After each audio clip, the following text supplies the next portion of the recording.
Welcome back to U.S. Farm Report. Trusted, timely, tradition. Welcome back.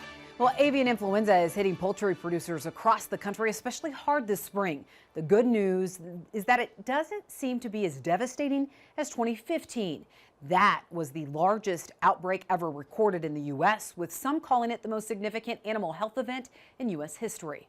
Farm Journal's Michelle Rook joins us now. And Michelle, are there a lot of similarities between the current outbreak and what the poultry industry experienced in 2015? Tying to date, nearly 38 million birds in 35 states have been lost in this year's avian influenza outbreak, closing in on 2015, when USDA reported losses of 7.4 million turkeys and 43 million egg layers. But that is where the similarities end. In 2015, the high-path avian influenza virus was spread by lateral transmission, mostly through human contact. But Dr. Craig Rolls, president of the Iowa Poultry Association, says in 2022, the spread is much different.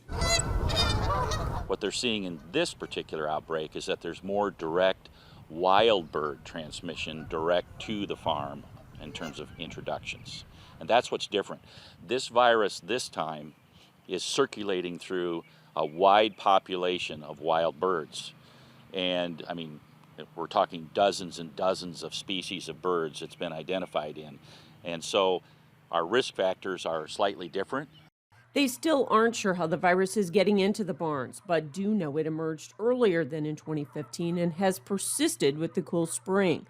Rolls, who's also in charge of cage-free production for Versova, says that's because the virus has adapted. Historically, avian influenza started as a low path, right, just a routine influenza, and it would get introduced into a domestic bird, and then it would mutate into high path. This particular strain of influenza started in Asia. It moved to Northern Europe a couple years ago, and then it finally got to our borders just in the last year. And it's been amazing how fast it has spread across all species of birds and the flyways. It's been remarkable. In 2015, 5% of the wild bird population carried the disease. This year, it's estimated at nearly 35%. However, due to changes made in biosecurity protocols in 2015, one of the largest egg producers in Iowa, Centerfresh, has had only minimal losses in their 20 million layer operation this year. In 2015, we were hit severely with bird flu. We had to put down 8 million birds in our facility. So far, this go around in 2022, we've only had one of our pullet sites hit with bird flu. So it's only affected about 240,000 pullets. Centerfresh, along with the rest of the industry, spent millions of dollars to adopt what is called the Danish system. In the outbreaks that are occurring in this year, the epidemiologists are telling us that our efforts have really limited the transmission of virus by that route, by human transmission of virus. Indiana turkey producer Kevin Kelb's operation was spared this spring, unlike the last outbreak. No issues with the bird flu this year, just thank the good Lord. I don't ever want to go through that again. That was miserable. He says biosecurity is the main reason his operation was not infected, while flocks just 10 miles away were hit. You know, we got lines of separation in our buildings where, you know, you come in, you'll take your clothes off there from the outside, and then yes, you're in the same room, but once you jump over to the other side of that line, we'll put different clothes on that's only been in that building. You know, we got foot baths that we use. We wash our hands, sterilize our hands. The other thing unique to 2022 has been the rapid response by USDA, state animal health officials, and producers to depopulate the flocks.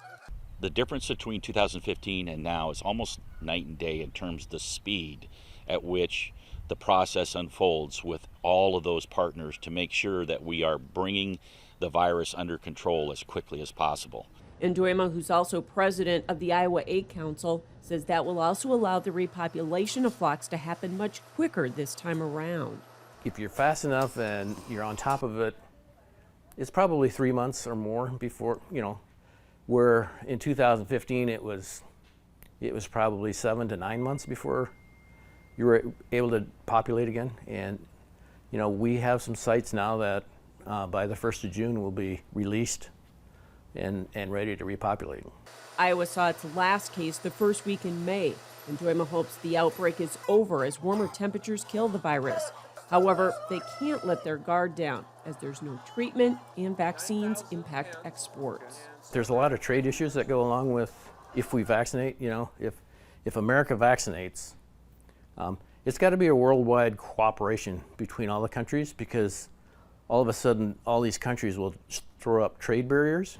So until then, he says poultry producers remain vigilant to protect the industry and their livelihoods. There's nothing more devastating, more heartbreaking than to see all your birds die. For U.S. Farm Report, I'm Michelle Rook. Well, thank you, Michelle. The spread of avian influenza is largely attributed to the migratory birds, and the virus was also recently detected in wild turkeys for the first time ever. All right, when we come back, what is the outlook for cattle prices when you have concerns with the stock market, as well as rising costs for gasoline and at the store? We'll talk to our marketing analysts when we come back.